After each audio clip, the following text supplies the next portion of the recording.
राज ठाकरेंनी अशोक खरात प्रकरणावरून राज्य सरकारला लक्ष्य केलंय। खरात प्रकरणात कठोर कारवाई करण्याची मागणी मुख्यमंत्री देवेंद्र फडणवीस यांना त्यांनी केली। खरात सोबत फोटो असणाऱ्या नेत्यांचाही राज ठाकरेंनी समाचार घेतलाय। बघूयात।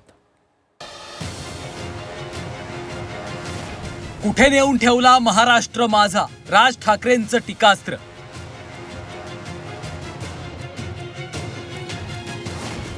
खरातवरून राज ठाकरेंचा हल्ला बोल।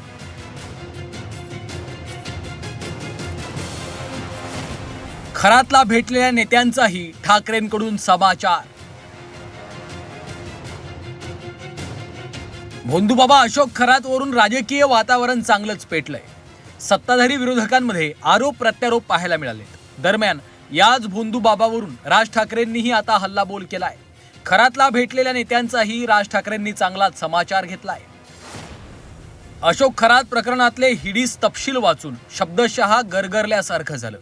महाराष्ट्रात जेव्हा खरात सारखा नीच माणूस राजकारण्यांच्या आशीर्वादानं धुमाकूळ घालतो, तेव्हा खरंच कुठे नेऊन ठेवलाय महाराष्ट्र हा प्रश्न पडतो। ज्या महाराष्ट्रात राज्यकर्ते संतांचा आशीर्वाद घ्यायचे, ज्या महाराष्ट्रात यशवंतराव चव्हाणांसारखे नेते आणि तर्कतीर्थ लक्ष्मणशास्त्री जोशी यांच्यात संवाद असायचा, त्या महाराष्ट्रातले नेते तर्काला तिलांजली देऊन कुठलं तरी अजब तीर्थ प्राशन करण्यासाठी अशोक खरात सारख्याच्या भजनी लागतात, हे भीषण आहे। मुख्यमंत्री महोदय, धोबीपछाड राजकारण बाजूला ठेवून या प्रकरणाचा छडा लावा। दैवी शक्तीच्या नावाखाली राजसत्तेच्या आशीर्वादानं जर स्त्रियांचं शोषण होत असेल तर याच्या इतकं गंभीर काहीच नाही, आणि याला जर वेळीच आवर नाही घातला तर महाराष्ट्राचं वाटोळं झालंच म्हणून समजा। या प्रकरणातले सगळे दोषी शोधून काढा, त्यांना ठेचून काढा, असं मनसे अध्यक्ष राज ठाकरेंनी म्हटलंय।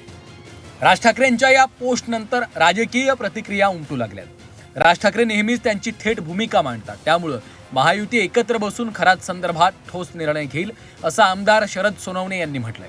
राज ठाकरेंचं विधान योग्यच असल्याचं शिवसेनेचे आमदार संजय गायकवाड यांनीही म्हटलं। खरात सारख्या लोकांना ठेचून काढलं पाहिजे, असंही गायकवाड यांनी म्हटलंय।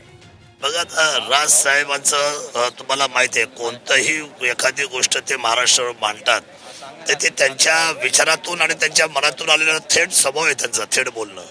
आता त्या थेट स्वभावामुळे त्यांनी त्याचं मत मांडलेलं आहे अर्थात, पण या सगळ्या गोष्टींमध्ये आमचे हे सगळे महायुतीतले नेते एकत्र बसून पुन्हा एकदा याच्यावर रिव्ह्यू घेऊन चांगला निर्णय महाराष्ट्रासोबत ठेवतील असं मला वाटतं। 100% ठिसून काढलं पाहिजे की इतक्या महिलांसोबत त्यांनी असे चाळे त्यांनी करायचे।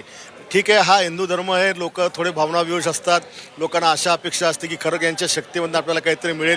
त्यांच्या भोळ्या भाबल्या साधेपणाचा फायदा घेऊन त्यांचं लैंगिक शोषण करणं आणि अशा प्रकारे लिंगप्रसादप्रमाणे काम करणं, अशी व्यक्ती तर खरोखर ठेचलीच पाहिजे। राज ठाकरेंच्या भावना राज्यातील सर्वसामान्य जनतेच्या भावना आहेत। खरात सारखी माणसं उजळ माथ्यानं कशी फिरू शकतात, असा सवाल भाई जगताप यांनी केला आहे। राज ठाकरेंच्या भावना आहेत ना, त्या सर्वसामान्यांच्या भावना आहेत की ही माणसं उजळ माथ्याने कसं फिरतात। ज्या पद्धतीने राजकीय जे काय आज आपण पाहतोय, दिसतंय, व्हिडिओज पाहतोय, त्यामुळे ही मनामध्ये अशी चीड येणं स्वाभाविक आहे, काही चुकीचं नाही।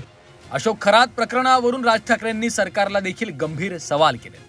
खरातवर कठोर कारवाई करण्याची मागणी त्यांनी केली आहे, तर खरात सोबत फोटो असलेल्या नेत्यांवर देखील राज ठाकरेंनी शरसंधान साधलं। ब्युरो रिपोर्ट, झी 24 तास।